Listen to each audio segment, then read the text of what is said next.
Потому что на одном кубызе ты сейчас выдал такую классную штуку. Да, можно. Я могу научить. Серьезно? Конечно. Мне показалось, что это невозможно. Почему? Да? Давайте покажу для начала, Да. как это вообще делается. Есть язычок, Ага. который движется. Вот.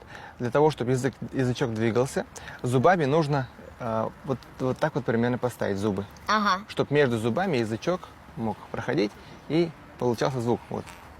Ага. И получается вот такой звук. Чтобы звук менять, нужно резонировать именно ртом, губами. Ага. А за счет акустики рта, получается, мы меняем звуки. То есть, например, разные звуки можно извлекать. Ля-ля-ля, ой-ой-ой, Ага. оля. Разные. И можно изображать разные звуки природы. Например, звуки лошадки.